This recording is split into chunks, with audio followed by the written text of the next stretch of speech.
Baby found a German Shepherd in a cage in front of a house. What Baby did next left everyone in tears. What this innocent child did next changed lives forever. Like, share, and comment where you're listening from. Rain pounded against the windows like tiny fists, demanding to be let in. 5-year-old Max pressed his small nose against the cold glass, his breath creating fog circles that expanded and shrank with each exhale. Outside, the world had turned gray and blurry, the kind of afternoon that made everything seem like it was underwater.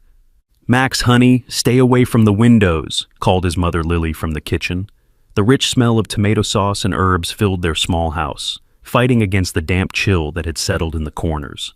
"Dinner will be ready soon, and Dad will be home." Max didn't move. There was something hypnotic about the way the rain made rivers down the glass, how it transformed their quiet street into something mysterious and new. The vacant house across the street, empty for almost 6 months now, looked especially sad in the downpour, its windows dark and accusing. "Mom, why does nobody live there?" Max asked, his finger tracing a raindrop's path. Lily wiped her hands on a dish towel as she glanced out. "The Hendersons moved away, remember? They needed a bigger place after the twins were born."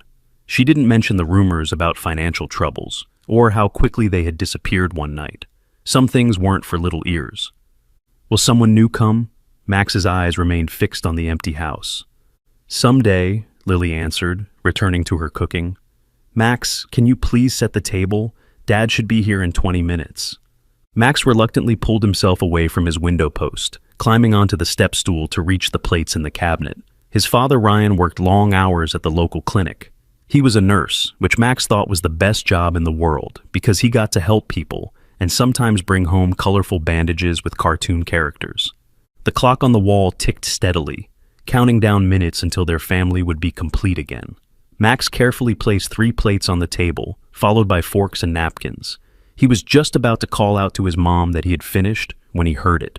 A whimper, so faint that at first he thought it might have been the wind playing tricks, but then it came again, higher pitched, desperate, like something small and scared. Max froze, a glass halfway to the table. "Mom?" "Yes, sweetie," Lily answered, distracted as she stirred the sauce. "I heard something." Max's voice dropped into a whisper, as if whatever made the sound might hear him. "It's just the storm, Max. The wind makes all sorts of noises." But Max knew this wasn't the wind. He'd heard something alive, something hurting. The whimper came again, clearer this time. It was definitely coming from outside, maybe from across the street. Without thinking, Max dropped the napkins he was holding and ran to the front door. "Max!" Lily called out, but her voice seemed distant now, unimportant compared to the urgent cry that pulled him forward. Before his mother could stop him, Max had twisted the doorknob and pushed into the rain. The cold drops hit his face and soaked through his t-shirt instantly, but he barely noticed. His bare feet splashed through puddles as he darted across the empty street, his eyes fixed on the abandoned Henderson house. The whimpering grew louder as he approached, but it wasn't coming from inside the house. It was from the side yard, partially hidden by overgrown bushes that had once been neatly trimmed. Max pushed through the wet foliage, ignoring the scratches on his arms. What he saw next made his small heart feel like it stopped beating. There, pressed against the side of the house under the minimal shelter of a damaged gutter, was a large metal cage. Inside, a German Shepherd lay curled into herself, her wet fur matted and dirty. The dog's eyes, amber and filled with a pain Max couldn't understand, looked up at him with such hopelessness that tears immediately mixed with raindrops on the boy's face. "It's okay," Max whispered, moving closer, despite the frightening size of the animal. "I'm not bad." The dog didn't growl or bark. She simply watched him, her body trembling from cold or fear or both. As Max got closer, he could see she was tethered to the cage by a heavy chain that barely gave her room to turn around. There was no water bowl, no food, nothing but metal bars and mud underneath her. A rusty padlock secured the cage door. "Who did this to you?" Max asked, his small fingers gripping the cold metal bars. The dog inched forward, just enough to sniff at his hand. Her nose was dry and hot, even in the chilling rain. Behind him, Max heard his mother's panicked voice. "Max, where are you? Max!" "Over here! Mom, come quick!" he shouted back, never taking his eyes off the dog. "Someone hurt her," he added more softly, just for the dog's ears. Lily appeared moments later, her hair plastered to her head from the rain, eyes wild with fear, and then relief at finding her son. "Max, you can't just run out like—" Her words died when she saw what had drawn her son outside. "Oh my God," she whispered, her hand going to her mouth. The dog looked up at them both, and something in her eyes made Max start crying harder.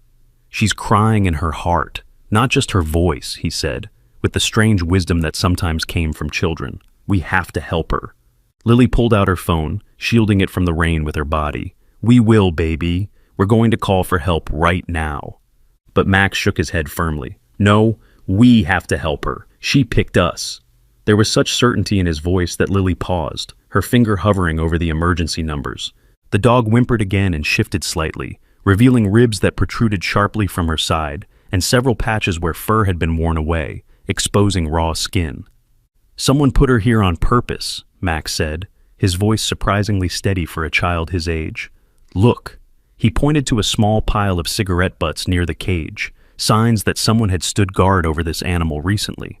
Lily felt a chill that had nothing to do with the rain.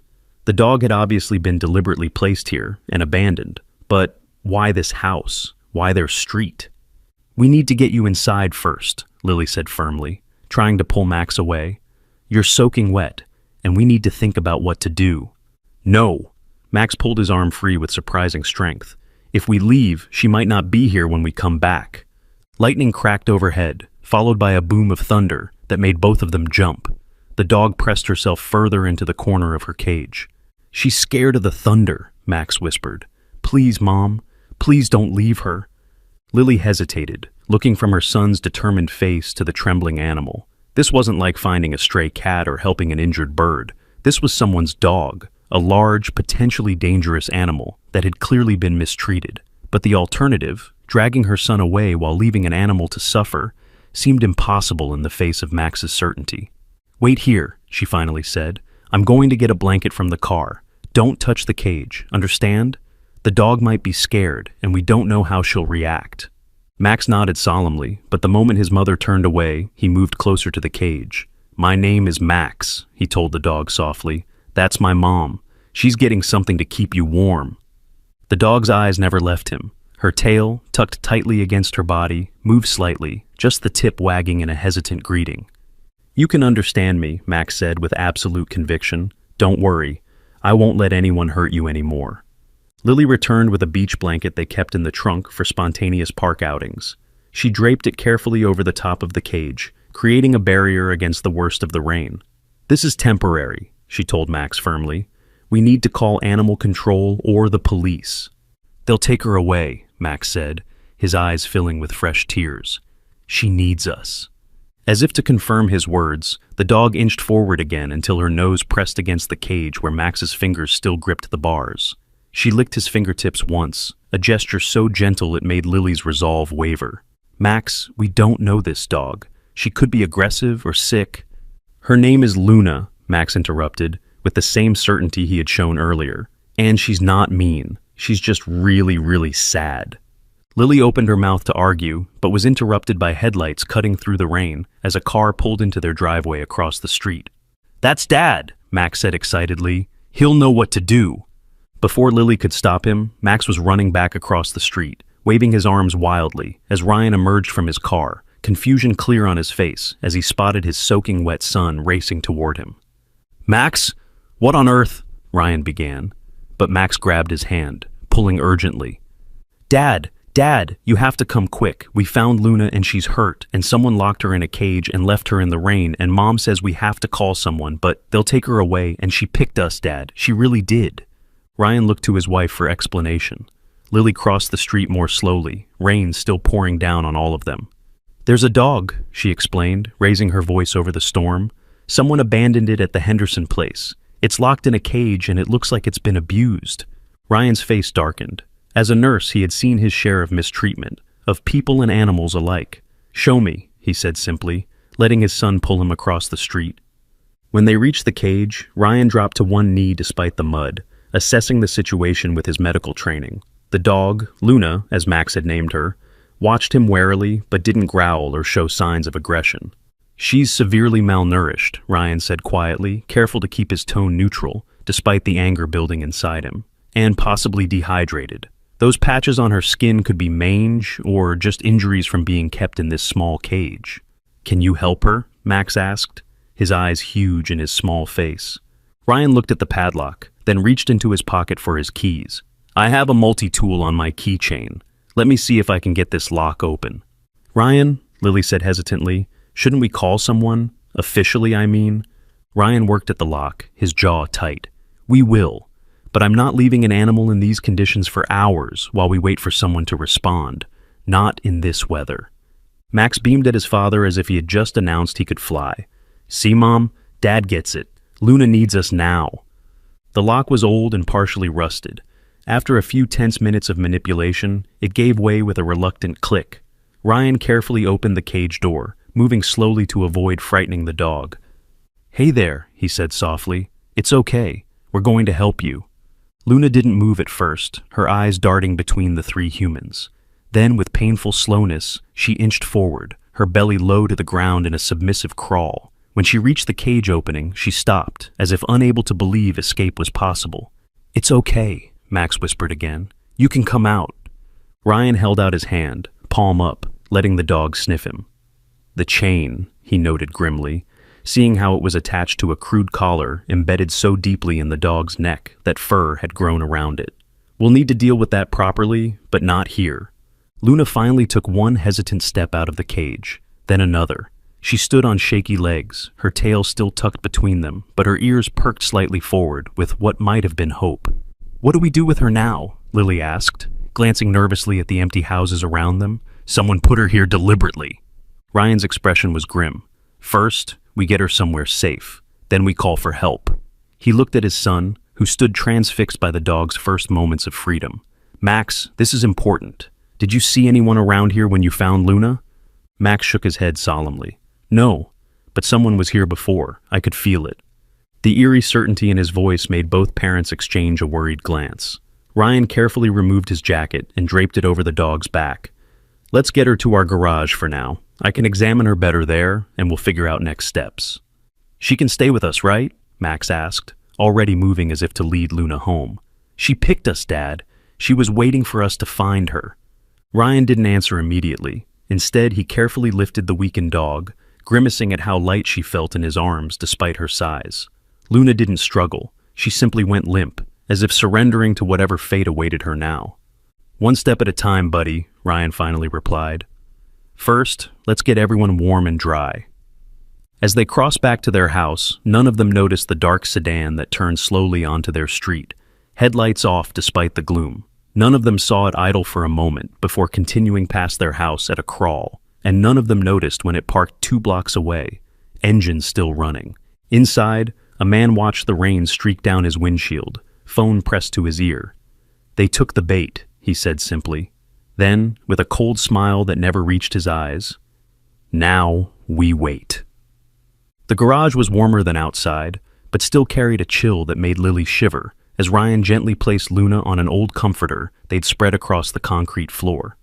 The dog hadn't made a sound during the short journey across the street, not a whimper, not a growl, just silent resignation that somehow felt worse than any noise could have been.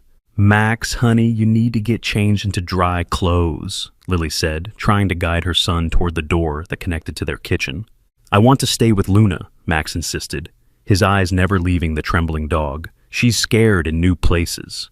Ryan knelt beside the German Shepherd, his hands hovering just above her fur, not quite touching. "Max, I need to check Luna for injuries.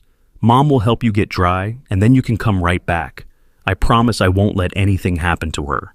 Max hesitated, looking between his father and the dog with obvious conflict in his young face.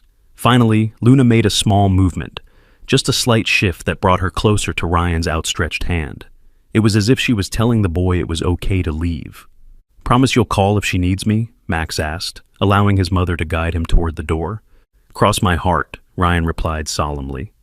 Once Max and Lily had gone inside, Ryan carefully began his examination, speaking softly to Luna the entire time. "Let's see what we're dealing with, girl. I know you're scared, but I'm going to help you." Luna's eyes followed his every movement, but she remained eerily still, as if conserving what little energy she had left. Up close, her condition was even worse than Ryan had first thought. Beyond the obvious malnourishment and the patches of missing fur, there were older scars beneath, evidence of long-term abuse rather than simple neglect. The crude collar was embedded deeply enough into her neck that removing it would require proper medical tools and possibly sedation. There were friction wounds around her paws from the chain, and one of her ears had a notch missing from the tip. "Who did this to you?" Ryan murmured, anger making his hands shake slightly as he reached for the bowl of water he'd prepared. He held it near Luna's mouth, but she made no move to drink, watching him with those haunted amber eyes. "It's just water," he encouraged. "You must be thirsty." Still, Luna didn't move toward the bowl. Instead, her gaze shifted to the doorway where Max had disappeared, as if waiting for the boy's permission. The door opened, and Max hurried back in, now dressed in dry pajamas with a towel still draped over his wet hair. "Is she okay?" he asked immediately. "She needs care," Ryan answered honestly, "and she won't drink for me." Max frowned, then approached slowly, kneeling beside his father. "Luna, you need to drink water to get strong," he said simply, dipping his fingers into the bowl and letting the drops fall in front of her nose. To Ryan's astonishment, Luna inched forward and tentatively lapped at the water, her eyes still fixed on Max's face. "She's listening to you," Ryan said, unable to keep the wonder from his voice. "She talks in pictures, not words," Max explained, as if this were perfectly normal. "Right now she's showing me how thirsty she is, but she was scared the water might be bad." Ryan exchanged a glance with Lily, who had appeared in the doorway with an armful of old towels. Neither spoke of the oddness of Max's connection with the dog. Some things defied explanation. "I called Dr. Sanchez," Lily said quietly. "She can come by in an hour to look at the dog, but she said we need to report this to animal control." "Did you tell her the condition Luna's in?" Ryan asked, keeping his voice neutral for Max's benefit. Lily nodded, her eyes troubled. "She said it's all the more reason to get officials involved. This level of abuse—" "She's asking for help in pictures, not words," Max said suddenly, his hand hovering just above Luna's head, not quite touching. "She shows me things." "What kinds of things, sweetie?" Lily asked, setting down the towels and kneeling beside her son. Max's face scrunched in concentration. A man, a very angry man, and other dogs that are scared too. He looked up at his parents with tears in his eyes. She got away, but the others didn't. Ryan felt a chill that had nothing to do with his still damp clothes. "Max, honey, dogs can't actually talk to people, even in pictures. You're being very kind and imaginative, but—" "She is talking to me," Max insisted, a stubborn set to his jaw that they rarely saw. "She picked me because I can see her pictures. She's been waiting for someone who could." Luna whined softly, the first real sound she'd made since they brought her home, and pressed her nose against Max's knee. "See," Max said triumphantly, "she agrees." Lily brushed damp hair from her son's forehead, feeling the familiar maternal mix of love and worry. Max had always been sensitive, sometimes knowing things he shouldn't be able to know, like the time he'd insisted they not drive to his grandmother's house because the bridge is broken, only to learn later that flooding had indeed made the crossing unsafe. Or how he always seemed to know when Ryan had had a particularly difficult day at the hospital, greeting him with extra hugs without being told. But this was different. This was a traumatized animal that somehow seemed to have formed an instantaneous bond with their 5-year-old. It was beautiful and unsettling all at once. "Let's get her dry and warm first," Lily said finally. "Then we can decide what to do next." Ryan nodded, grateful for his wife's practical approach. "I'm worried about that collar. I don't want to try removing it ourselves and cause more damage." "Dr. Sanchez will know what to do," Lily assured him, carefully beginning to towel Luna's wet fur. The dog flinched at first contact, but didn't growl or snap, instead watching Max for reassurance. "It's okay," Max told her. "Mom's just getting the rain off you. It feels nice to be dry." Luna relaxed visibly at his words, allowing Lily to continue drying her. As they worked, the garage grew quieter. The only sounds the soft murmurs of encouragement from Max and the occasional drip of water from their still wet clothes. "She's pregnant," Max announced suddenly, his hand hovering over Luna's belly. Ryan froze mid-motion. "What did you say?" "She has babies inside her," Max said simply. "That's why she escaped. She didn't want her babies born in a bad place." Ryan gently placed his hands on Luna's abdomen, feeling with trained fingers. His expression shifted from skepticism to shock. "He's right," he whispered to Lily. "I can feel the fetuses. I'd guess she's about 7 weeks along. Lily sat back on her heels, a new worry creasing her brow. That changes things. We definitely need Dr. Sanchez now. We can't tell anyone else, Max said urgently, his small hands cupping Luna's face with such tenderness it made Lily's heart ache. The bad man wants her babies. That's why he kept her. What bad man, Max? Ryan asked carefully. The one who put her in the cage, Max replied, as if it were obvious. He marked her so everyone would know she belongs to him. Marked her? Lily echoed. Max nodded solemnly, pointing to a patch on Luna's shoulder where the fur was particularly sparse. There's a mark under her fur. Luna says all his dogs have it. Ryan leaned closer, gently parting the matted fur. Sure enough, there was a small symbol scarred into the skin, a crude diamond shape with what might have been initials inside, though it was too distorted by fur growth to make out clearly. A brand, Ryan said grimly, sitting back. Someone used a hot iron to mark her as property. Lily pressed her hand to her mouth, eyes filling with tears. Who would do such a thing? Someone who sees animals as objects, not living beings, Ryan replied, his voice hard with controlled anger. Someone who probably runs dogfighting rings or illegal breeding operations. Dogfighting? Max asked, his young face clouding with confusion. It's something very bad people do, Lily explained carefully. They make dogs fight each other and bet money on which one will win.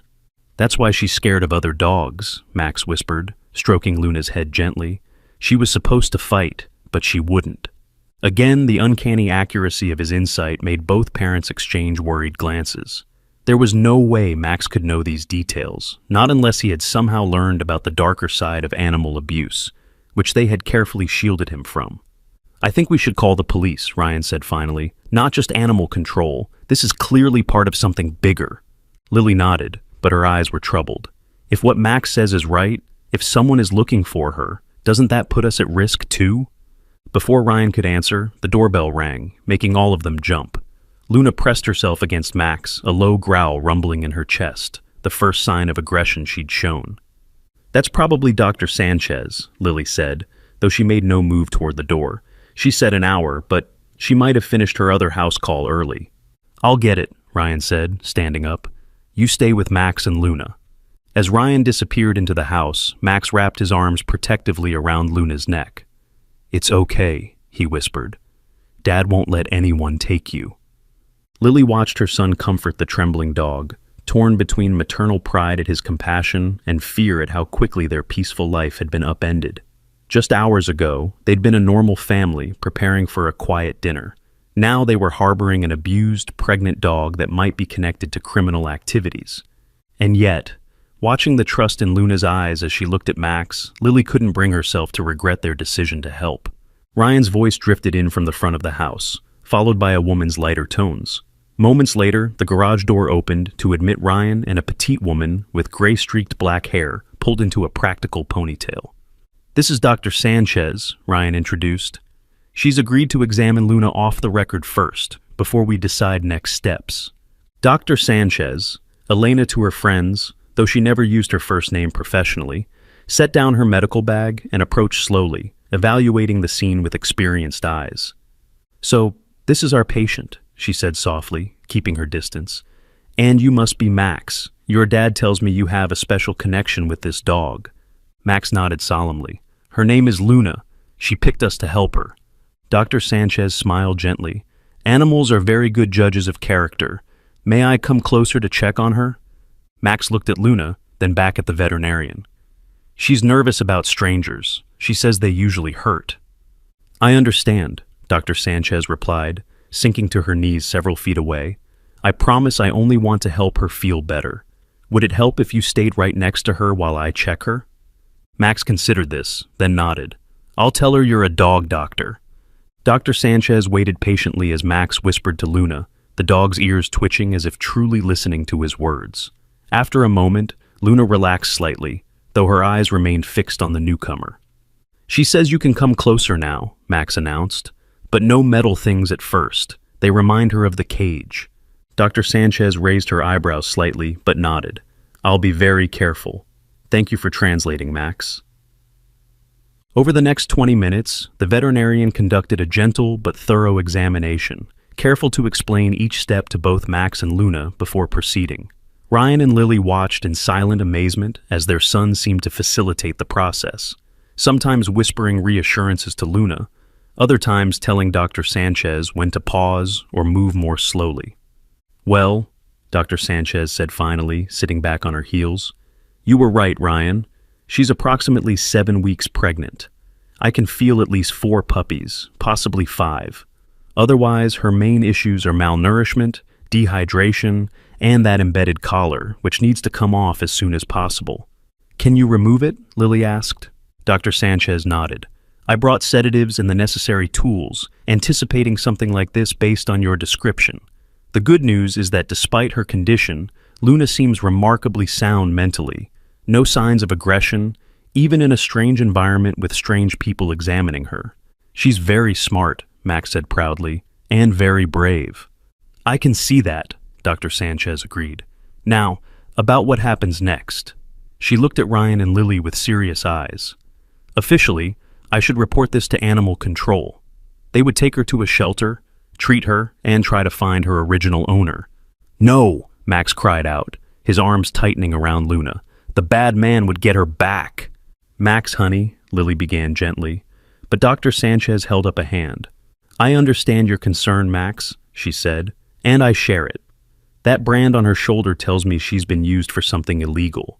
If she went to a shelter, there's a risk that whoever did this to her could indeed claim her." "So, what do we do?" Ryan asked. Dr. Sanchez looked down at her medical bag, then back at the family. "Officially, I never saw this dog.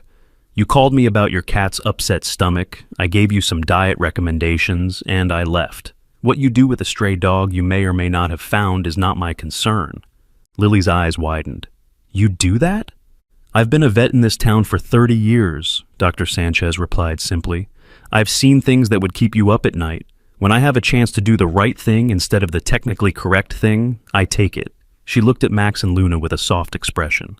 "Besides, I've never seen a bond form so quickly between a child and an animal. There's something special happening here." "Thank you," Ryan said quietly. "Don't thank me yet," Dr. Sanchez warned. "Hiding Luna might protect her from whoever abused her, but it also means you can't get help if complications arise with her pregnancy. And pregnant dogs who have been abused and malnourished have higher risks." "We'll manage," Lily said, surprising herself with her certainty. Just hours ago, she'd been hesitant to even bring the dog home. Now she was committing to helping Luna deliver puppies in secret. "Very well." Dr. Sanchez opened her bag and began removing supplies. "Let's start by removing that collar and treating her immediate injuries. Then I'll leave you with medications and instructions for her care." "I'll help," Max volunteered instantly. "Me too," Ryan added, moving closer. "Excellent. Lily, could you get some warm water and clean towels? This will be a team effort." As they worked together to prepare Luna for the collar removal, Max whispered something in the dog's ear that only she could hear. Luna's tail, which had remained tucked tightly against her body since they found her, moved slightly, just the tip wagging in response to whatever secret the boy had shared. Outside, night had fully descended, the storm still raging. None of them noticed the same dark sedan passing slowly by their house once more, its headlights off, wipers sweeping rhythmically across the windshield. Inside, a man raised a pair of binoculars, focusing on the house with calculating precision. His phone buzzed with an incoming message. He glanced at it briefly. "Any sign of the bitch?" He typed a quick response. "They took her inside. Appears to be a family, parents and a kid." The reply came immediately. "Watch them. Don't approach yet. If they call authorities, let me know immediately." "Understood." He settled deeper into his seat, binoculars trained on the house where lights glowed warmly against the stormy darkness. Inside that cozy home, a frightened dog was finding unexpected safety. Outside, patient evil waited, certain that it would eventually reclaim what it considered its property. The man smiled thinly. Let them play hero for now. It would make the eventual reclaiming all the more satisfying when the time came. That night, after Dr. Sanchez had gone, leaving behind antibiotics, special food, and strict instructions, the storm finally began to subside. The thunder that had made Luna tremble grew more distant, the rain softening to a gentle patter against the roof. Max refused to leave Luna alone in the garage. "She'll be scared," he he insisted when Lily tried to guide him to bed. It's her first night in a new place. Ryan and Lily exchanged looks over their son's head, the silent communication of parents deciding how flexible to be with bedtime rules. "What if we make Luna a bed in your room?" Ryan suggested, a compromise that made Max's face light up. "Yes, she can sleep right next to me. But," Lily added quickly, "she stays on her own bed on the floor, not in your bed." She wasn't ready to have a formerly stray dog with who knows what parasites sharing her son's pillow, no matter how much Max had bonded with the animal. "Deal," Max agreed instantly, already hurrying toward his bedroom. "I'll make space for her bed." While Ryan went to prepare Luna's new sleeping area, an old comforter folded into a makeshift dog bed, Lily knelt beside the German Shepherd, who was looking markedly better after Dr. Sanchez's care. The cruel collar had been removed, revealing raw skin underneath that had been treated with antiseptic and a soothing salve. Luna had been given a gentle sponge bath rather than a full immersion bath, which Dr. Sanchez had advised against in her weakened state. "You're going to sleep in Max's room tonight," Lily explained softly, not feeling at all foolish for speaking directly to the dog. After witnessing Luna's apparent understanding all evening, it seemed only natural. "Can you walk, or should I call Ryan to carry you?" Luna's amber eyes studied Lily for a moment. Then she carefully rose to her feet. She was still unsteady but determined, her legs trembling slightly with the effort. "Good girl," Lily encouraged, moving slowly toward the door. "This way." Luna followed, her movements cautious but not fearful. When they reached the stairs leading to the second floor, she hesitated, looking up at the steep climb. "Need some help?" Ryan asked, appearing from the kitchen. Without waiting for an answer, not that the dog could give one, he gently scooped Luna into his arms. She was still frighteningly light for her size, but seemed more relaxed in human arms than she had been earlier. "Max is all set up," Ryan told Lily as they climbed the stairs. "He's built what he calls a fort of safety around where Luna will sleep." Lily smiled despite her exhaustion. Their son's boundless compassion never ceased to amaze her. He's always had such a big heart. "Gets it from his mom," Ryan replied, giving her a quick kiss on the cheek as they reached the top of the stairs. They found Max in his room, arranging the last of his stuffed animals in a semicircle around the dog bed Ryan had prepared. "See," he explained as they entered, "they'll watch over Luna while she sleeps, especially Brave Bear and Sheriff Woody. They're the best protectors." "That's very thoughtful," Lily said, her throat unexpectedly tight with emotion. Ryan gently set Luna down on the makeshift bed. She turned around twice before settling, her eyes constantly tracking Max as he fussed with arranging the stuffed animals to his satisfaction. "There," Max declared finally. "Now nothing bad can get you." Luna's tail thumped once against the blanket, a small but significant sign of trust. "Time for you to get in bed too," Ryan reminded, pulling back Max's rocket ship-patterned comforter. Max climbed in reluctantly, his eyes still on Luna. "Can I leave my nightlight on for her, in case she gets scared of the dark?" "Of course," Lily agreed, tucking the blanket around her son. "Do you want one of us to stay until you fall asleep?" Max shook his head. "Luna will protect me, and I'll protect Luna." Ryan ruffled his son's hair. "Call if you need anything, okay? We'll leave the door open a crack." After goodnight kisses, Ryan and Lily retreated to the hallway, pulling the door mostly closed behind them. "Should we really leave them alone?" Lily whispered once they were out of earshot. "We barely know this dog." Ryan put his arm around her shoulders. "That dog hasn't taken her eyes off Max since we found her. I think she'd throw herself in front of a car before letting anything happen to him." "It's weird, isn't it? How quickly they bonded, and the way Max seems to know things about her." "Kids have incredible intuition," Ryan said, guiding her toward their bedroom. "And animals can sense kindness. Maybe it's as simple as that." But they both knew it wasn't simple at all. There was something almost supernatural about the connection between their son and the rescued dog, something neither of them could explain, but both could clearly see. "Do you think whoever had her before will come looking?" Lily asked as they prepared for bed. The question that had been nagging at her all evening finally spoken aloud. Ryan paused in the middle of changing into his pajamas. "I don't know. But if Dr. Sanchez is right about that brand being connected to something illegal, then we need to be careful." "Should we call the police? Anonymously? And tell them what? That we found an abused dog with a strange brand? Without Luna as evidence, they'd have nothing to investigate." Lily sighed, sinking onto the edge of their bed. "So, we just wait? Hope that whoever did this doesn't track her here?" Ryan sat beside her, taking her hand. "Tomorrow I'll ask around at the hospital, discreetly.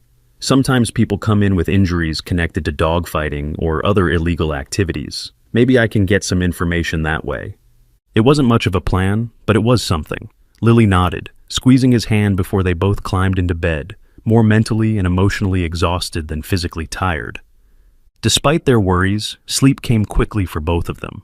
Max, however, remained wide awake long after his parents had gone to bed. He lay on his side, watching Luna in the soft glow of his dinosaur nightlight.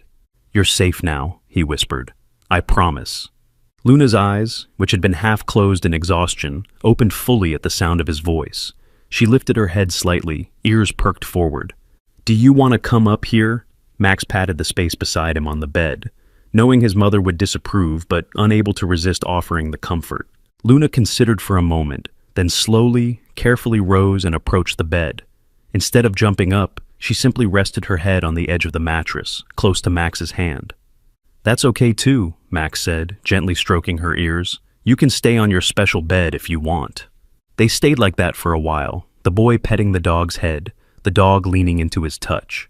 Outside, the last of the storm clouds were moving on, occasional moonlight breaking through to cast silver patterns across the bedroom floor. Max was just beginning to drift off when Luna suddenly raised her head, ears pricked forward, body tense. A low growl rumbled in her throat, so quiet it was more felt than heard. "What's wrong?" Max whispered, instantly alert. Luna's attention was fixed on the window. Max followed her gaze but saw nothing except the dark glass reflecting the room's interior. "Is someone out there?" he asked, a small thread of fear winding through him. Luna didn't move, her focus unwavering. Max slipped out of bed and padded to the window, pressing his face close to the glass to see past the reflections. At first, he saw nothing, just the empty street, trees swaying slightly in the post-storm breeze, a few puddles reflecting moonlight. Then, a movement, a shadow separating from other shadows across the street, near where they had found Luna. A figure, standing perfectly still, face turned upward toward the house, toward Max's window. Max gasped and stumbled back, fear replacing curiosity in an instant. Luna was beside him immediately, her body pressing protectively against his legs, that same quiet growl vibrating through her. "Mom! Dad!" Max called out, his voice higher and tighter than normal. Footsteps hurried down the hall, and his bedroom door swung open to reveal both parents, Ryan slightly ahead with a baseball bat in hand that Max hadn't even known they owned. "What's wrong?" Ryan demanded, eyes scanning the room for threats. "There's someone outside," Max said, pointing to the window. "He was looking at our house." Ryan approached the window cautiously, peering out into the night. Lily went to Max, pulling him away from the glass and into her arms. "I don't see anyone," Ryan said after a moment, though his grip on the bat didn't loosen. "He was there," Max insisted, "by the tree across the street. Luna saw him too." As if to confirm this, Luna remained tense, her attention fixed on the window, even though she had moved to stay close to Max. "I'll go check," Ryan decided, already moving toward the door. "Ryan, no," Lily protested. "If someone really is out there—" "I'll just look from the porch," he assured her, "and I'll bring my phone to call 911 if necessary." Before she could argue further, he was gone, his footsteps quick but measured on the stairs. Lily hugged Max tighter. "Are you sure you saw someone, sweetie? It wasn't just shadows from the trees." "He was watching our house," Max repeated, certain despite his fear. "Luna knew he was there before I did."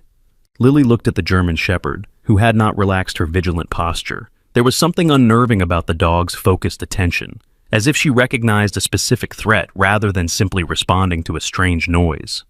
"The bad man is looking for her," Max whispered, burying his face against his mother's shoulder. "Just like I told you." Downstairs, they heard the front door open and close as Ryan went outside. Lily held her breath, straining to hear any sounds of confrontation or alarm.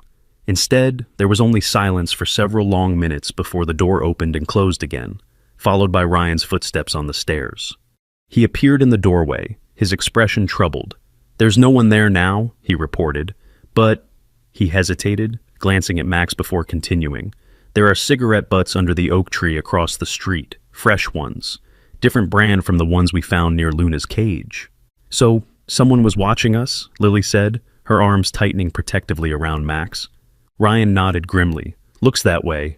I'm calling the police." No, Max cried, pulling away from his mother. If the police come, they'll take Luna away. Max, honey, if someone dangerous is watching our house, he'll leave if we keep Luna inside, Max insisted. He just wants to know where she is. If the police take her, the bad man will find her at the shelter. Ryan and Lily looked at each other over their son's head, torn between protecting their family and respecting Max's seemingly preternatural understanding of the situation. What if we call my brother? Ryan suggested finally. Jake could come stay with us for a few days. Extra security without involving authorities. Jake was a former Marine who now worked as a personal trainer. Having him around would definitely make them all feel safer. Lily nodded slowly. That could work, and it would give us time to figure out our next steps. I'll call him in the morning, Ryan decided. For tonight, I think we should all stay together. Which was how they ended up having an impromptu family sleepover in the master bedroom. Max and Luna on a pallet of blankets on the floor, Ryan and Lily taking turns staying awake to watch over them. Each time one of them glanced out the window, they half expected to see that shadowy figure again, but the night remained still and empty. Morning arrived with pale sunlight filtering through lingering clouds. Luna was the first to wake, rising quietly from her place beside Max and going to the bedroom door, her need obvious. I'll take her out, Ryan whispered to Lily, who had been on the most recent watch shift. Downstairs, Ryan attached a makeshift leash to Luna's neck, just a soft rope, nothing that would aggravate her healing wounds, and led her cautiously into the backyard. He stayed close, eyes constantly scanning the perimeter of their property for any sign of unwelcome observers. Luna relieved herself quickly, then seemed determined to investigate every corner of the yard, nose working overtime as she sniffed along the fence line. Not too long, Ryan urged gently. Let's get you back inside where it's safe. But Luna was fixated on something near the back gate. She pawed at the ground there, whining softly. Curious, Ryan approached, looking to see what had caught her attention. There, half hidden in the grass, was a small object, a leather dog collar, much nicer than the cruel one that had been embedded in Luna's neck. Attached to it was a metal tag, reflecting the morning sunlight. Ryan picked it up carefully, turning it over in his hand. The tag was engraved with a name, Shadow, and below it, a phone number. This wasn't Luna's collar, not with the wrong name and the pristine condition. This was a deliberate message. Someone had been in their yard, leaving this as a calling card or a warning. Let's go, girl, Ryan said, suddenly anxious to get back inside the house. Luna came willingly, seeming equally eager to return to Max's side. In the kitchen, Lily was already up and making coffee, Max still asleep upstairs. Ryan showed her the collar without a word. Where did you find this? Lily asked, her voice barely above a whisper. By the back gate. It wasn't there yesterday. Someone was in our yard while we were sleeping? The coffee maker finished brewing, but Lily made no move to pour a cup, her attention fixed on the collar in Ryan's hand. I think they're sending a message, Ryan said grimly, that they know we have her, and they want her back. Lily sank into a kitchen chair, the reality of their situation hitting her anew. This is more serious than we thought, isn't it? These aren't just people who abandoned a dog. They're actively looking for her. Ryan nodded, setting the collar on the table. I'm going to call Jake now, not wait until later. And then I'm going to try calling this number, see who answers. Is that safe? I'll use the hospital's phone, not ours. Say I found a dog with this tag. See what they say. Lily looked unconvinced but didn't argue. I should get Max up for school, she said after a moment. Do you think that's a good idea? Maybe he should stay home today, just until we figure this out. The thought had occurred to Lily as well, but she was reluctant to disrupt Max's routine over what might be nothing more than intimidation tactics. Let's see what Jake says when you talk to him. If he thinks Max is in any danger... Agreed, Ryan said, already pulling out his phone to call his brother. Luna, who had been sitting quietly by Ryan's side, suddenly turned toward the kitchen doorway, her posture alert but not alarmed. Moments later, they heard the padding of small feet on the stairs, and Max appeared, hair tousled from sleep. Luna was worried about me, he announced by way of greeting. She woke me up to tell me she was down here with you. She did, huh? Ryan said, trying to keep his tone light despite the collar still sitting ominously on the table. He quickly covered it with a napkin before Max could notice. Max nodded, dropping to his knees to hug Luna. She likes it here. She doesn't want to leave. And she doesn't have to, Lily assured him, moving to start breakfast preparations. She's staying right here with us.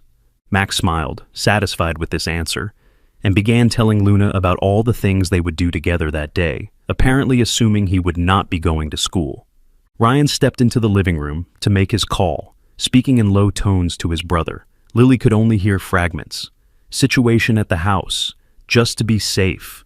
As soon as you can. But the urgency in his voice was clear. When he returned to the kitchen, his expression was grim but determined.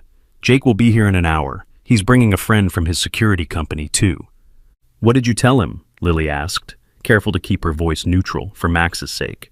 Just that we found an abused dog and think the former owner might be watching the house, Ryan replied, the simplified version for little ears. He didn't ask for details. That's Jake for you. That was indeed Jake's way. Act first, ask questions later, especially when family was involved. It was a trait that had sometimes caused friction between the brothers growing up, but was deeply reassuring in situations like this. Max, honey, why don't you help Luna eat her breakfast? Lily suggested, setting down a bowl of the special food Dr. Sanchez had provided. She needs to take her medicine too. While Max was occupied with carefully measuring Luna's medication into the food, Ryan showed Lily his phone screen. He had pulled up information about the number on the collar tag. It's registered to someone named Victor Reeves, he whispered. I'll call from work, but I did a quick search first. He owns an import-export business in the city. Import-export? That sounds vague. Intentionally so, probably, Ryan agreed. Jake says the name rings a bell, but not in a good way. Some rumors about illegal activities, nothing proven. The pieces were coming together, none of them reassuring. Luna's abuse, the brand, the mysterious watcher, and now a collar connected to a businessman with a questionable reputation. Whatever they had stumbled into by rescuing Luna, it went far beyond simple animal cruelty. What have we gotten ourselves into? Lily murmured, watching Max tenderly encouraging Luna to eat. Ryan followed her gaze, his expression softening. Whatever it is, we'll handle it. That dog chose our son for a reason, and I'm not about to let either of them down. Across town, in an elegantly appointed office overlooking the city skyline, Victor Reeves studied the photographs his man had taken of the family, the father leaving for work, the mother and child playing with the dog in the backyard, all of them blissfully unaware they were being watched. So, this is who found my property, he mused, his voice cultured and controlled, despite the rage simmering beneath. A nurse, a housewife, and a child. The kid seems especially attached to the dog, his associate noted, barely leaves its side. Children form foolish attachments, Reeves replied dismissively. It will be a valuable lesson for him when the dog disappears. He set the photos down, tapping one manicured finger against the polished surface of his desk. Have you confirmed she's still carrying? The nurse called a vet. Based on their preparations afterward, they're definitely aware of the pregnancy. Excellent. Reeves stood, moving to the floor-to-ceiling windows that showcased his success to the world. Those puppies represent a significant investment. Their bloodline is exceptional. When do you want to retrieve them? Reeves considered, watching the city below him with the detached interest of someone who viewed the world and everything in it as potential property. Let her whelp first, he decided finally. The puppies are too fragile to transport before birth. We'll take them all immediately after. And the family? A cold smile ghosted across Reeves's perfectly maintained features. Let them enjoy their borrowed pet while they can. When the time comes, make sure there are no complications. The implication hung in the air, but his associate merely nodded. In their line of work, complications often meant witnesses, and witnesses were simply obstacles to be removed. For now, Reeves continued, turning back to his desk, maintain surveillance. I want to know everyone who visits that house, every routine, every vulnerability. When we move, it will be clean and quick. In the quiet neighborhood across town, Max laughed as Luna tentatively licked his fingers clean of peanut butter from his breakfast toast. For now, they were safe in their bubble of newfound companionship. But the clock was ticking, counting down to a confrontation none of them were prepared for. Jake arrived exactly when he promised, his truck pulling into the driveway with military precision. He wasn't alone. A stocky man with a buzz cut and watchful eyes accompanied him, introduced simply as Cooper, an old friend from my unit. Max had been kept home from school, with Lily calling in to report a family emergency. The boy didn't mind. Being with Luna was all he cared about. They had spent the morning in the backyard under Lily's careful supervision, Max showing Luna every corner of his world while she followed him with the devotion of a guardian angel.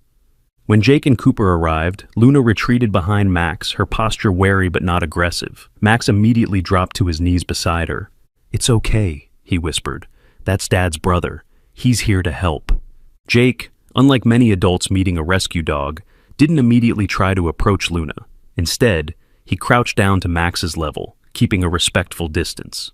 "So, this is the lady of the hour," he said with an easy smile. "She's beautiful." Max beamed with pride. "Her name is Luna. She picked us to save her." "Smart dog," Jake replied, giving his nephew a wink. "She knew a hero when she saw one." Lily watched the interaction from the kitchen doorway, grateful for Jake's natural ability to validate Max's feelings without talking down to him. It was one of the many reasons Max adored his uncle. Jake had never once treated him as just a kid. Cooper remained near the front door, his attention focused outside rather than on the family reunion. His posture wasn't tense exactly, but there was a readiness to it that spoke of professional vigilance. "Ryan filled me in on the basics," Jake said once they'd all moved to the living room. Luna had settled at Max's feet, her head resting on his shoes as if to ensure he couldn't leave without her knowledge. "But I'd like to hear the whole story." Lily and Max took turns explaining how they'd found Luna, the mysterious watcher, and the collar left by their back gate. Jake listened without interruption, occasionally exchanging glances with Cooper that communicated volumes between the two men. "Did Dad tell you about Luna's babies?" Max asked when they had finished. Jake's eyebrows rose slightly. "Puppies, huh? When are they due?" "Dr. Sanchez thinks about 2 weeks," Lily said. "She's already showing quite a bit." "And this Victor Reeves," Jake said, leaning forward. "Ryan mentioned him when he called. The name's familiar." Cooper spoke for the first time since arriving. "Import-export business? Officially deals in luxury goods. Unofficially..." He trailed off with a meaningful look at Jake. "Unofficially, there have been rumors," Jake finished, careful with his words in front of Max. "Nothing proven, but where there's smoke..." "He's a bad man," Max stated with flat certainty. "He hurts dogs." Jake didn't contradict his nephew or dismiss his assessment as childish imagination. Instead, he nodded gravely. "I believe you, buddy, and we're not going to let him hurt Luna." Max relaxed visibly at being taken seriously, something Lily noted with a pang. Had they been too quick to attribute his insights to imagination rather than intuition? "So, what's the plan?" Lily asked. "Ryan said you'd stay a few days?" Jake nodded. "Cooper and I will take shifts. One of us will always be here. We've brought some equipment to help secure the house." He glanced at Max. "Hey, champ, want to help your uncle bring in some cool gear from the truck?" Max looked at Luna uncertainly. "She can come too," Jake added. "Probably good for her to get comfortable with me and Cooper if we're going to be hanging around." This was acceptable to Max, who got up with Luna following close behind. When they had gone outside with Jake, Cooper moved to sit across from Lily. "Jake didn't want to say too much in front of the boy," he said quietly, "but you should know what you're dealing with. Victor Reeves is dangerous, not street thug dangerous. Connected dangerous." Lily's stomach clenched. "Connected how?" "Money, influence, people who owe him favors, including some in law enforcement." Cooper's voice remained even, factual rather than alarmist. "That's why going to the police might not be your best option right now." "So, we're just supposed to... what? Hide forever?" Cooper shook his head. "No, ma'am, but we need to be strategic. Document everything. Build a case that's too solid to be brushed aside by a well-placed phone call." Before Lily could respond, the front door opened as Jake and Max returned, arms full of duffel bags. Luna trotted between them, seemingly more relaxed in Jake's presence now. "Surveillance equipment," Jake explained, setting down his load. "Cameras, motion sensors, the works. Had them in storage from a job Cooper and I did last year." "You're going to catch the bad man on camera?" Max asked, eyes wide.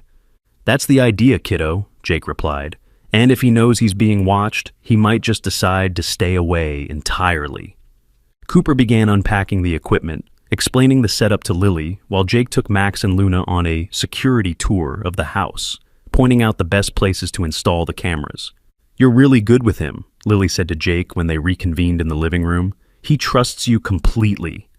Jake's expression softened. "He's a special kid, always has been."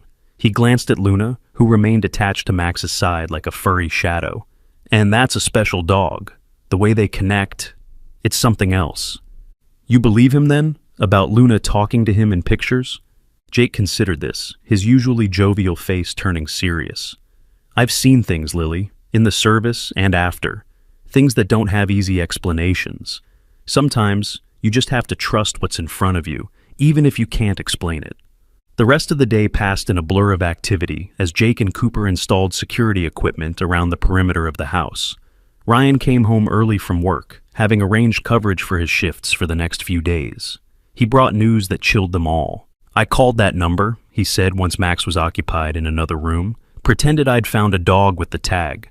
The man who answered, I assume it was Reeves, was very interested until I described a black Labrador instead of a German Shepherd. Then he suddenly remembered his dog wasn't missing and hung up. He was testing to see if you had Luna, Jake concluded. And now he knows for sure, Lily said, hugging herself against a sudden chill. It was going to come to a confrontation eventually, Cooper pointed out. Better to know it's coming than to be taken by surprise. As if on cue, Max appeared in the doorway, Luna at his side. Someone's coming, he announced with the same certainty he had shown when talking about Luna's puppies. The adults exchanged alarmed glances. The cameras haven't picked up anything, Cooper said, checking the tablet that displayed all the security feeds. They're not close yet, Max explained, but Luna can feel them coming. Jake didn't waste time questioning this. Where, buddy? Which direction? Max looked down at Luna, as if consulting her, then pointed toward the front of the house. From the road, a car. Cooper moved swiftly to the front window, careful to stay hidden behind the curtain as he scanned the street. Nothing yet, he reported, but that doesn't mean... He stopped abruptly as a black luxury SUV with tinted windows turned onto their street, moving slowly. Vehicle approaching, he said, his voice shifting to a clipped, professional tone. Taking its time, doesn't belong in this neighborhood. Lily instinctively moved toward Max, pulling him away from the window. Should we hide Luna? Too late for that, Jake said grimly. If they're here to check, they already know. Best to present a united front. He turned to Max. Remember how we practiced? Just like we talked about. Max nodded solemnly, standing straighter. They had spent part of the afternoon role-playing different scenarios, preparing Max for potential confrontations while keeping it light enough not to frighten him. The SUV slowed to a crawl as it approached their house. Through the gap in the curtains, they could see a driver and a passenger, both men in dark suits. Classic intimidation move, Cooper muttered. Slow drive-by to let us know they're watching. But instead of continuing past, the SUV pulled to a stop directly in front of their house. The passenger door opened and a man stepped out, tall, impeccably dressed in a suit that probably cost more than Ryan's monthly salary.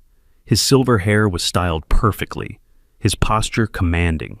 Even from a distance, everything about him exuded wealth and authority. Victor Reeves, Jake whispered, recognition clear in his voice. I've seen him at charity events in the city. What do we do? Lily asked, fighting to keep her voice steady, as the man began walking up their front path with the confident stride of someone who expected doors to open for him. We talk to him, Ryan decided, all of us together. Let him see we're not intimidated. And that Luna has a family now, Max added firmly. The doorbell rang, an ordinary sound that somehow seemed ominous in the charged atmosphere. Luna growled low in her throat, pressing against Max's legs. It's okay, Max whispered to her. We won't let him take you. Ryan moved to answer the door, Lily and Max close behind him. Jake positioned himself slightly to the side, Cooper hanging back but visible, a clear message that the family wasn't alone. When Ryan opened the door, Victor Reeves smiled, a practiced, charming expression that never reached his cold eyes. Good afternoon, he said, his voice cultured and pleasant. I apologize for dropping by unannounced. My name is Victor Reeves. He extended a business card which Ryan took automatically. I believe you may have found something that belongs to me. I'm not sure what you mean, Ryan replied evenly. Reeves's smile remained fixed, but his eyes hardened. A German Shepherd. She wandered away from one of my properties about a week ago. I've been very concerned. At the sound of his voice, Luna's growl deepened, though she remained half hidden behind Max. We found an abandoned dog, Ryan acknowledged carefully. She was locked in a cage, starving and abused. A misunderstanding, I assure you, Reeves replied smoothly. One of my caretakers clearly failed in his duties. I'll be addressing that personally. The implied threat hung in the air. But I'm here now to collect her and bring her home where she belongs. She doesn't belong to you, Max said suddenly, stepping forward despite Lily's attempt to keep him back. She ran away because you hurt her. Reeves's facade slipped for just a moment, surprise and annoyance flashing across his features before the pleasant mask returned. You must be the young man who found her. That was very kind of you. He crouched down, bringing himself to Max's eye level. But she's very valuable to me. She's going to have puppies soon, did you know that?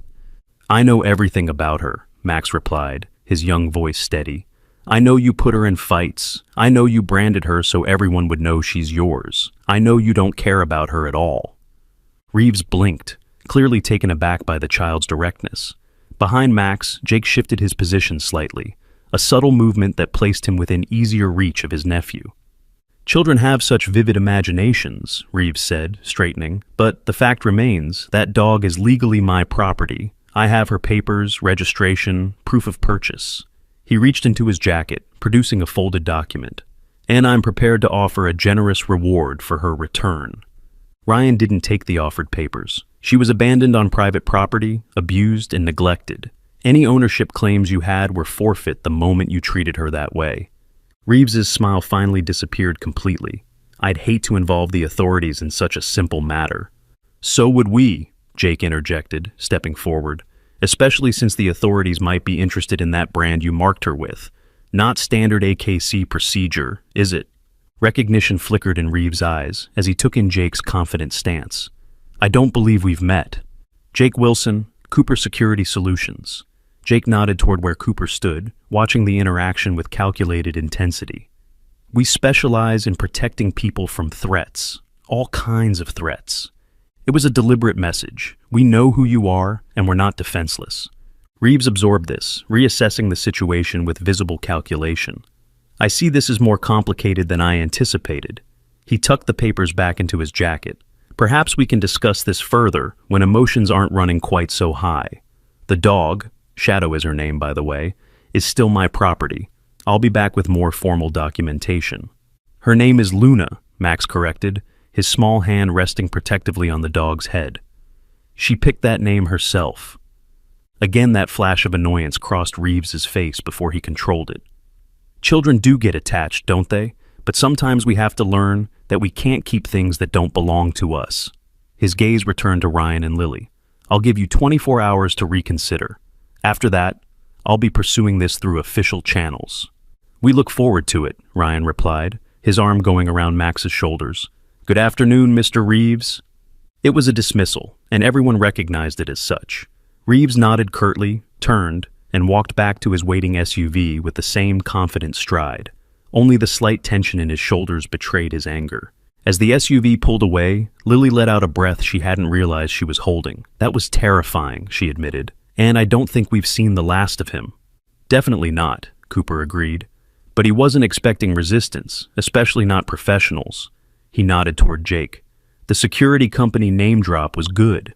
Makes him think twice about coming back with muscle. He'll be back with papers, Ryan predicted. Probably forged, but convincing enough to pressure us. Then we need our own documentation, Jake decided. Cooper, call our contact at Animal Welfare. We need to get Luna's condition and that brand officially documented before Reeves comes back with his proof of ownership. What does he mean, coming back with official channels? Lily asked, guiding everyone back to the living room. Luna had relaxed slightly now that Reeves was gone, but still stayed pressed against Max as if afraid he might disappear. Best case, he comes back with police and falsified ownership papers, Jake explained. Worst case, well, let's focus on preventing the best case first. He's not getting Luna, Max declared with absolute certainty. She's ours now. The adults exchanged glances, no one wanting to tell the boy that determination alone might not be enough against someone with Reeves's resources. We're going to do everything we can, Ryan promised, ruffling Max's hair. Right now, our job is to take care of Luna and make sure she and the puppies stay healthy. This was something Max could focus on, and his expression brightened. She needs her medicine soon, and extra food because of the babies. Why don't you get that ready? Lily suggested. grateful for the chance to give Max a task that would take him out of earshot for a few minutes. Once Max had gone to the kitchen with Luna following close behind, the adults spoke more frankly. "How dangerous is this guy, really?" Ryan asked Jake. Jake's expression was grim. "The rumors I've heard, dogfighting is just the surface. There's talk of connections to organized crime, money laundering through his import business. Nothing proven, but enough smoke that I wouldn't turn my back on him. And he knows where we live," Lily added, the reality of their situation sinking in deeper. "Which is why Cooper and I aren't leaving," Jake assured her, "and why we're going to document everything. The more public this becomes, the less room Reeves has to maneuver." Cooper, who had stepped away to make a phone call, returned with news. "My contact at Animal Welfare can come tomorrow morning. She'll bring a vet to examine Luna and document everything officially. She can also file paperwork to establish your temporary custody while Reeves's claim is investigated." "That's something at least," Ryan said. "What about tonight?" "I'll take first watch," Jake offered. "Cooper can relieve me at midnight. We've got the perimeter secured with the cameras. No one's getting close without us knowing." The rest of the day passed in a strange combination of normalcy and tension. They ate dinner together, played board games with Max to keep his spirits up, and tried to maintain a sense of routine despite the security equipment and the two men constantly checking windows and cameras. As night fell, a storm gathered on the horizon, dark clouds building and distant thunder rumbling, an eerie echo of the night they'd found Luna. The wind picked up, rattling windows and sending fallen leaves skittering across the yard.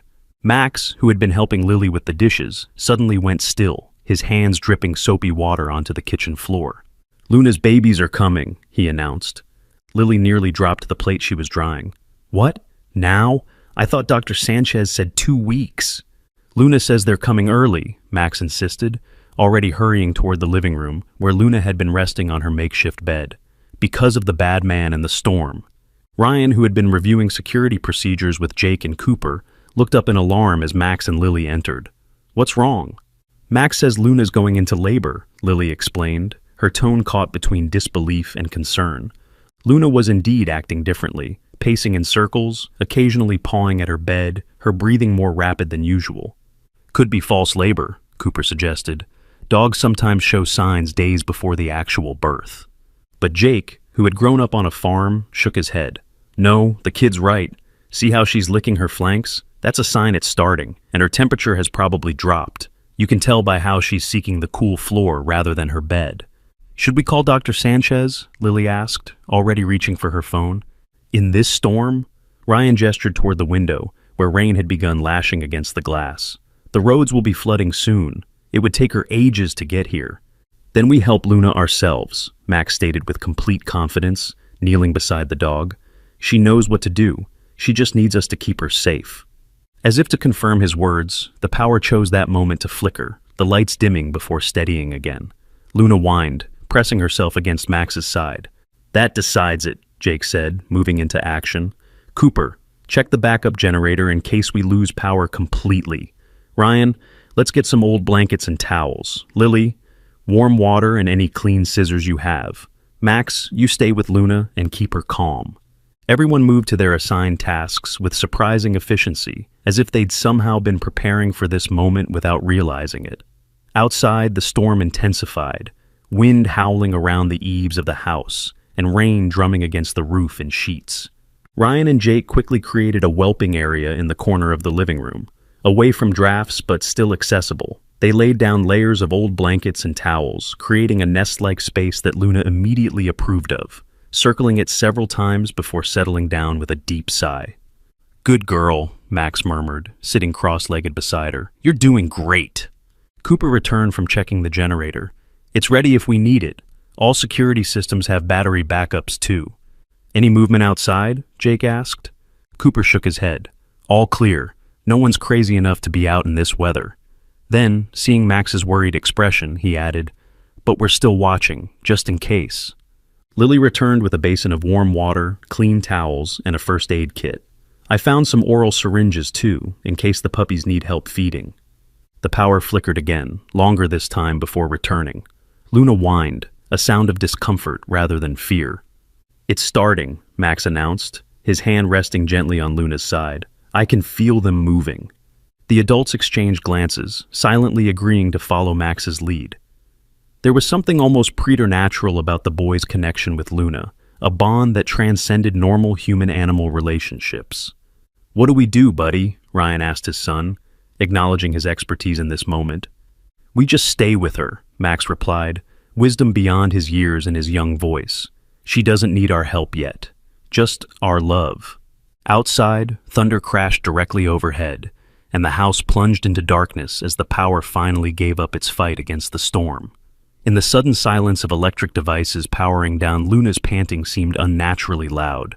"Generators should kick in," Cooper began, but was interrupted by a new sound, Luna's first real contraction, accompanied by a low, keening whine. "It's okay, girl," Max soothed, his small hand steady on her heaving side. "Your babies are coming. We're right here with you."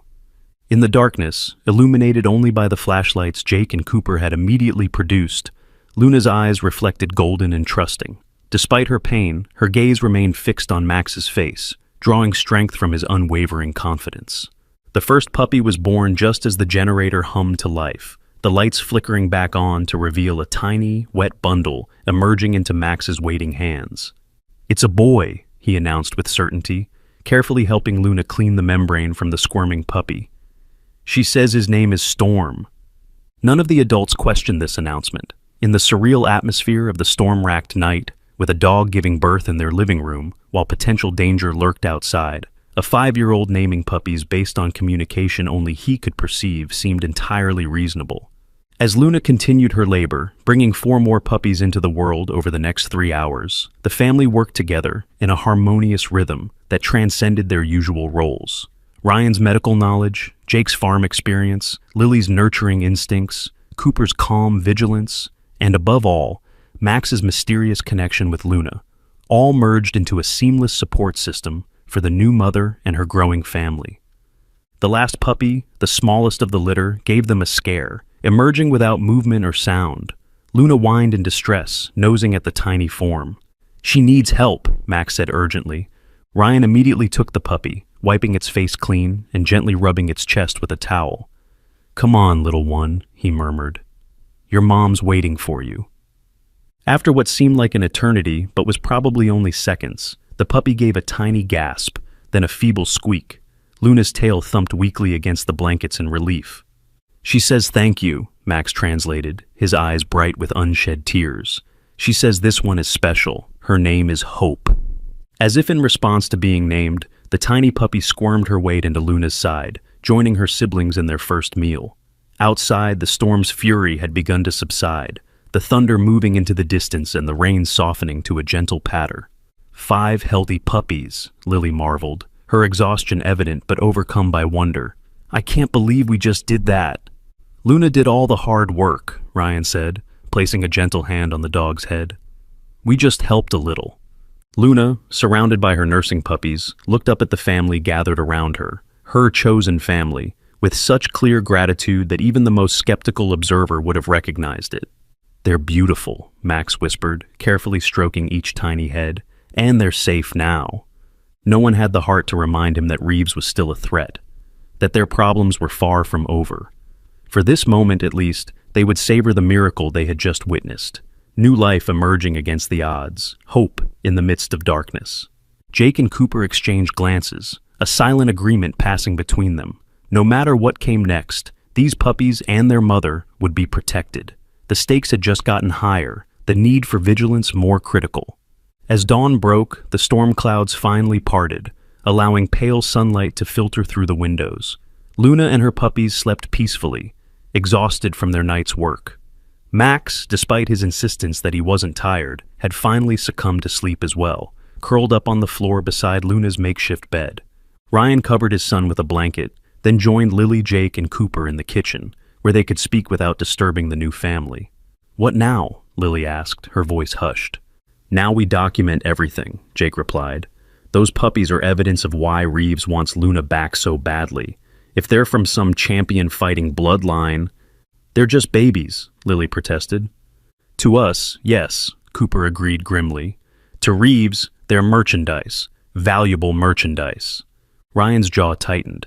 He's not getting them. Not Luna, not the puppies, not after what he did to her. Agreed, Jake said, but we need to be smart about this. Reeves will be back, probably today, and he'll have proof of ownership. We need to be ready. And if official channels fail, Lily asked the question no one wanted to voice. If his influence is as extensive as you think. Jake and Cooper exchanged another look before Jake answered. Then we have contingency plans. But let's hope it doesn't come to that. Hope, like the name Max had given to the smallest, most vulnerable puppy. The one that had nearly not made it, but had fought her way into the world, despite the odds. Maybe, Ryan thought, as he gazed at his sleeping son, that was exactly what they needed most right now. Not just plans and security systems, but hope that goodness could triumph over cruelty, that a family's love could be stronger than one man's greed. Outside, the rising sun painted the rain-washed world in shades of gold and promise. For now, at least, all was peaceful. But beneath that tranquility, both sides were preparing for the battle that was surely coming. The day after the puppy's birth passed in a blur of activity.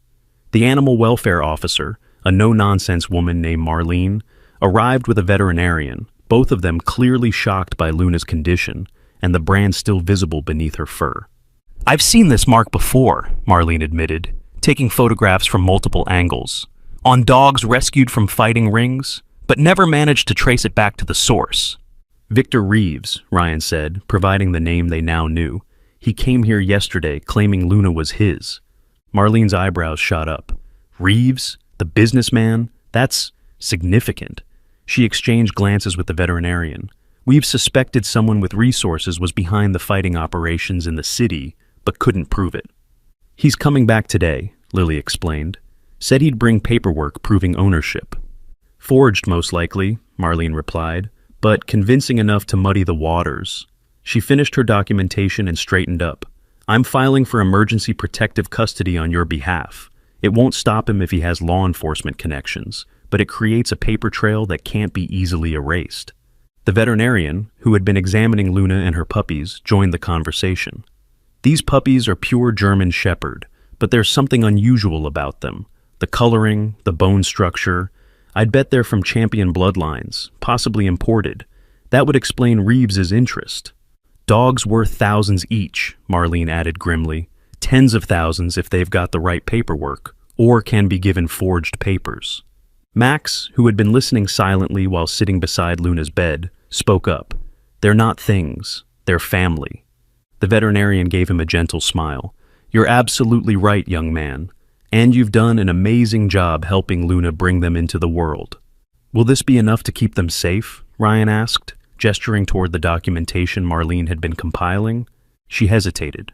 "Officially, I have to say yes. Unofficially, men like Reeves don't always play by the rules." This confirmed what they already feared. Jake and Cooper, who had been standing quietly by, exchanged meaningful glances. "We'll handle security," Jake assured his brother. "You focus on those puppies and keeping Max's routine as normal as possible." Normal seemed like a distant memory. They had 5 newborn puppies in their living room, a traumatized mother dog who barely left Max's side, and a wealthy criminal who knew their address and wanted what they now protected. Nothing about their situation resembled normalcy. Still, they tried. After Marlene and the veterinarian left, promising to file the paperwork immediately, Lily made lunch while Ryan called the school to arrange for Max's assignments to be sent home. Cooper continued monitoring the security system while Jake took a nap, preparing for another night of vigilance. Max spent most of the day beside Luna's bed, talking softly to her and the puppies, occasionally reporting their thoughts to the adults with complete seriousness. "Storm is the hungry one," he explained, pointing to the largest puppy. "Shadow is the explorer. He's already trying to crawl away. Luna says he's going to be trouble." The casual way Max attributed these observations to Luna, rather than claiming them as his own, continued to fascinate and slightly unnerve the adults. There was no way he could know these personality traits in day-old puppies, and yet his assessments seemed uncannily accurate.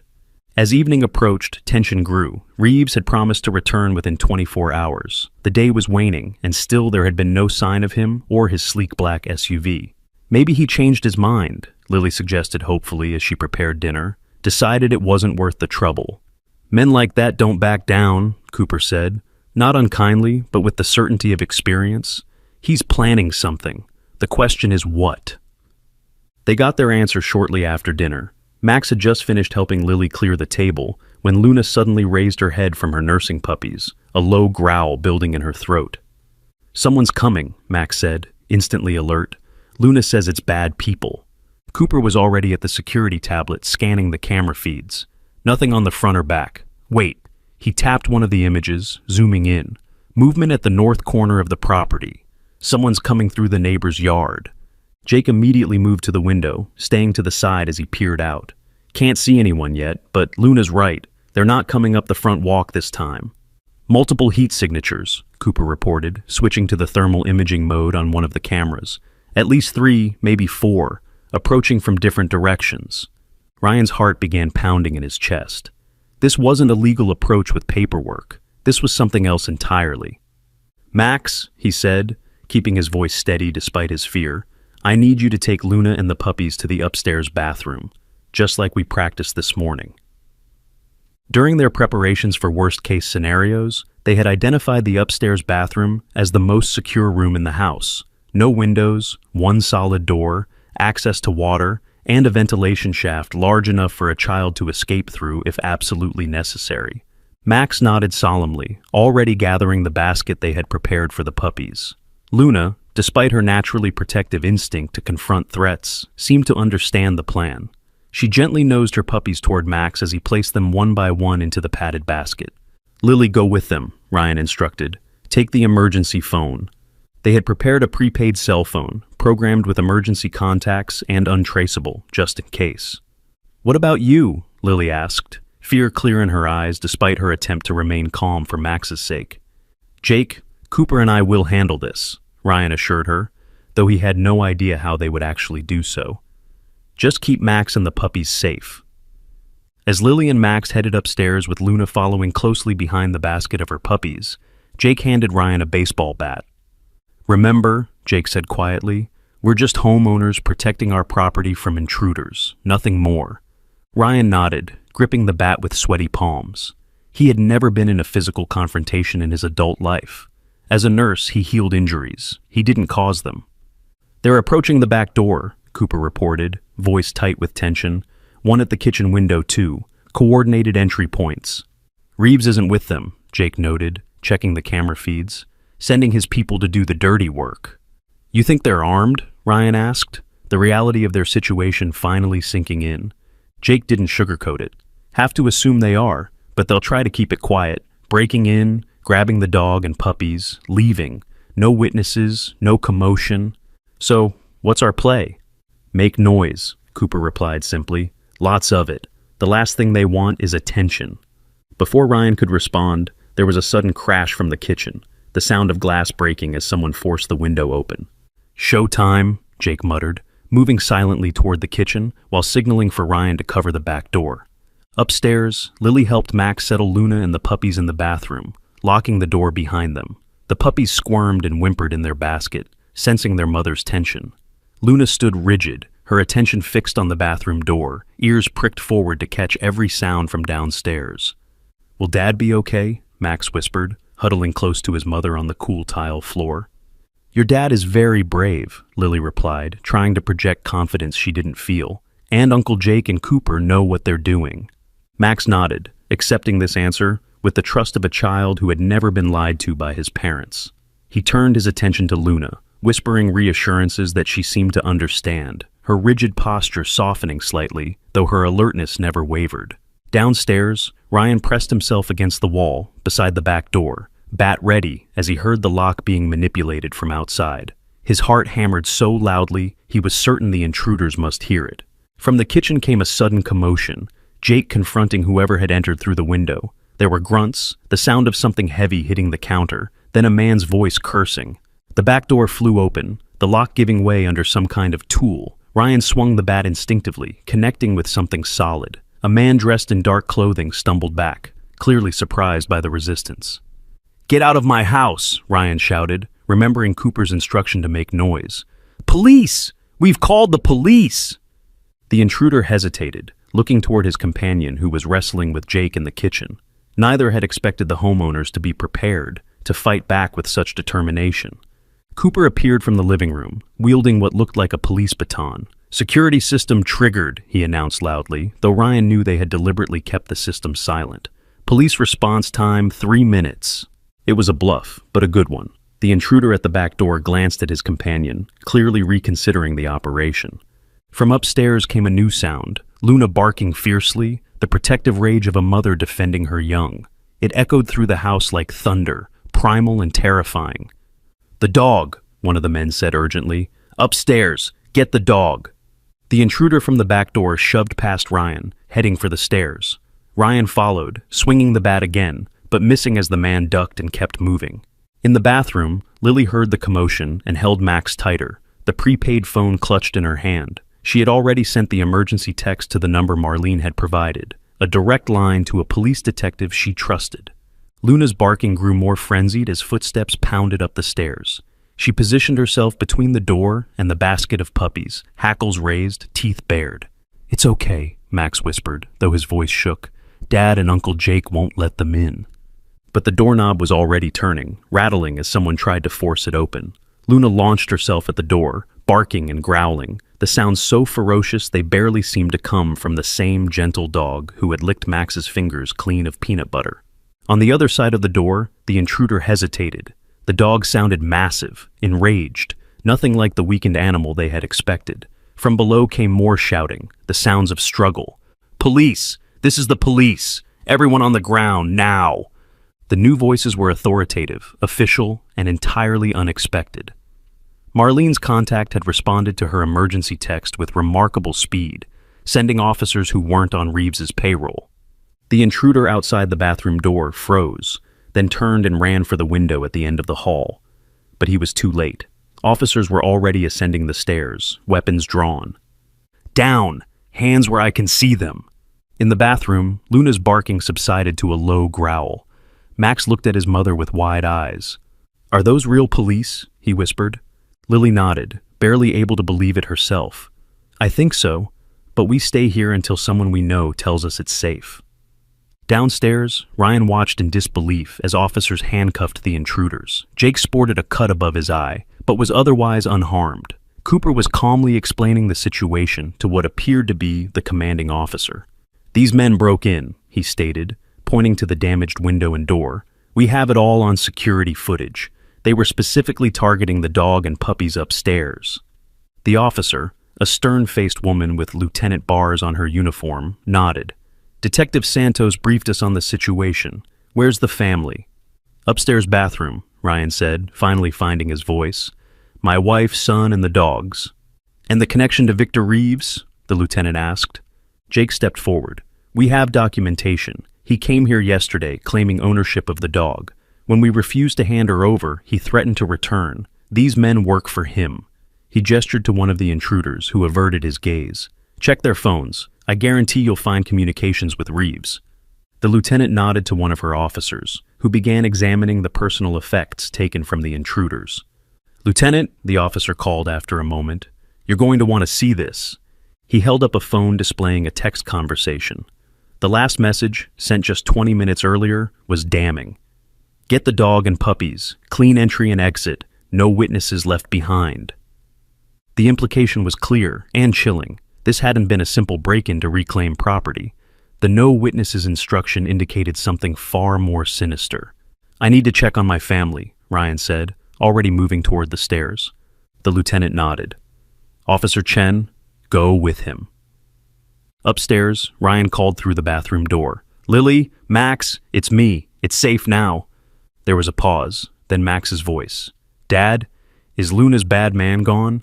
"He wasn't here, buddy. Just some people who work for him. The police have them now." The lock clicked, and the door opened to reveal Max's pale face, Lily behind him looking equally shaken. Luna pushed past them both, inspecting Ryan thoroughly before relaxing, apparently satisfied he was unharmed. "The puppies?" Ryan asked, noticing the basket was still inside the bathroom. "They're okay," Max assured him. "Luna kept them safe." As they made their way downstairs, the full reality of their situation became clear. This wasn't going to end with one failed attempt. As long as Reeves remained free, and as long as they had what he considered his property, they would be targets.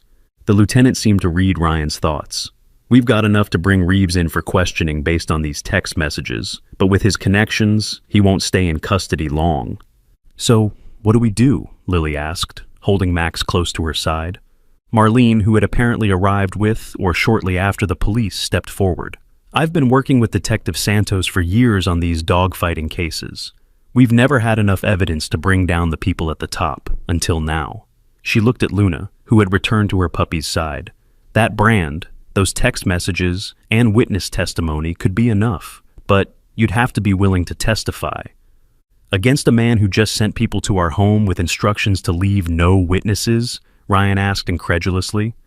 Witness protection is an option, the lieutenant said carefully, but I won't lie to you. It would mean leaving your lives here behind. New identities, new location. Max, who had been listening silently, looked up at his parents with solemn eyes. We have to keep Luna and her babies safe, he said simply, even if it means moving away. The clarity of a child's perspective, cutting through adult complications to the heart of what mattered. Ryan and Lily exchanged glances, a lifetime of communication passing between them in seconds. Their home, their jobs, their community, all of it suddenly seemed less important than protecting the innocent lives that had come into their care. We'll do it, Ryan decided, whatever it takes to keep everyone safe. The next 48 hours passed in a whirlwind of activity. Detective Santos moved quickly, using the evidence from the break-in to secure a warrant for Reeves's arrest and the search of his properties. What they found was damning, a sophisticated dogfighting operation hidden behind the legitimate facade of his business, complete with training facilities, bedding records, and dozens of abused animals in conditions similar to how Luna had been found. But Reeves himself remained elusive. Tipped off about the raids, he had vanished, presumably using his considerable resources to flee the country. His financial accounts were frozen, his assets seized, but the man himself, and the danger he represented, was still out there somewhere. Which brought them to this moment, 3 days after the break-in, driving away from the only home Max had ever known, with nothing but a few essential belongings and 6 dogs. Luna and her 5 rapidly growing puppies. The puppies, now a week old, were already showing distinct personalities, just as Max had described. Storm, the largest, demanded constant attention.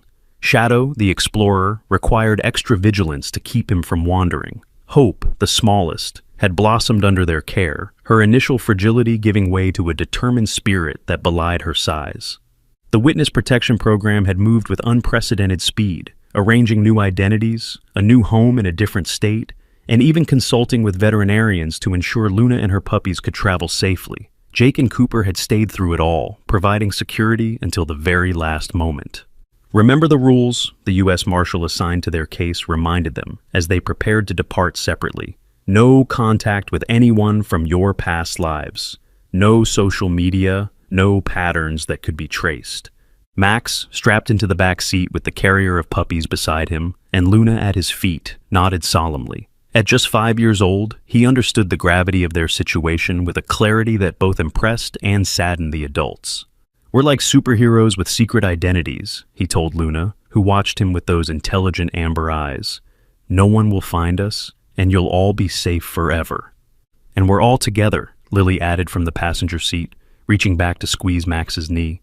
That's what matters. As they drove away from the city, following the unmarked car that would lead them to their new life, Ryan couldn't help but glance in the mirror one last time. Not at Max this time, but at the road behind them, watching for any sign of pursuit. There was nothing, just an empty highway stretching back toward the life they were leaving behind. For now, at least, they had escaped. Beside him, Lily placed her hand over his on the steering wheel. We're going to be okay, she said softly. All of us. In the back seat, Max had fallen asleep, his hand resting protectively on the puppy carrier. Luna remained awake, her gaze alternating between the sleeping child and the road ahead, ever vigilant. They drove through the day and into the evening, stopping only when necessary for Luna and the puppies. As night fell, they checked into a pre-arranged motel under their new names, the first test of their new identities. Where to next? Max asked as they settled into the anonymous room, Luna and the puppies occupying most of the floor space. We'll know in the morning, Ryan replied, repeating what their marshal contact had told them. One day at a time, one road at a time. Max seemed satisfied with this answer, turning his attention to helping Luna care for her puppies. The tiny family of dogs had already grown so much in just a week. Eyes opening, attempts at wobbly walking, tiny yips replacing newborn whimpers. Later, with Max finally asleep and the puppies nursing contentedly, Ryan and Lily stood by the motel window, looking out at the unfamiliar landscape. "Do you think he'll find us?" Lily whispered, voicing the fear that had been with them since leaving. Ryan put his arm around her shoulders. "The marshals are good at what they do, and we'll be careful. Max is so resilient. I keep waiting for him to fall apart, but he just adapts." "He has Luna," Ryan said simply. Somehow, that seems to be enough. And it was true. Whatever mysterious bond had formed between their son and the abused German Shepherd had only strengthened through these trials. Max spoke to Luna as if they shared a private language, and Luna responded with an understanding that transcended normal animal behavior. "We did the right thing," Lily said after a long silence. "Not just leaving, but taking her in that first night. No matter what happens next, that was the right choice." Ryan nodded, remembering the frightened, abused dog they had found in the rain. Now, Luna lay curled protectively around her puppies, a mother who would fight to her last breath to protect them, just as Ryan and Lily would do for Max. In that moment, despite the uncertainty of their future, a sense of peace settled over Ryan. They had lost their home, their careers, their community, but they had saved Luna and her puppies. They had stood against cruelty and refused to look away. Whatever came next, they would face it together. As the first light of dawn crept through the motel curtains, they prepared to continue their journey. New names, new destination, new lives waiting to be built. The road ahead was long and unknown, but they weren't traveling it alone. Luna herded her puppies back into the carrier for the day's journey, her eyes meeting Max's with that same uncanny understanding. Whatever silent communication passed between them made Max smile. "Luna says we're going to find a house with a big yard," he announced, "and no bad men will ever find us there." Ryan and Lily exchanged glances, neither questioning their son's certainty. After everything they had witnessed, a dog whispering secrets about the future seemed entirely possible. They loaded the car under the watchful eye of their marshal escort, ready to continue toward their new home. As they pulled onto the highway, following the car ahead of them, Max gazed out the window at the unfamiliar landscape passing by. "Look," he said suddenly, pointing at something in the distance, a rainbow. And there it was, a perfect arc of color stretching across the morning sky, a bridge between the storm they had weathered and whatever lay ahead. "That's a good sign," Lily said, reaching back to squeeze Max's hand. Luna, sitting at attention in the back seat, looked from the rainbow to the family who had saved her, her amber eyes reflecting a wisdom and gratitude that needed no words. But as the sunrise painted the sky in shades of hope and promise, none of them noticed the dark sedan parked on a distant overlook, binoculars trained on their vehicle.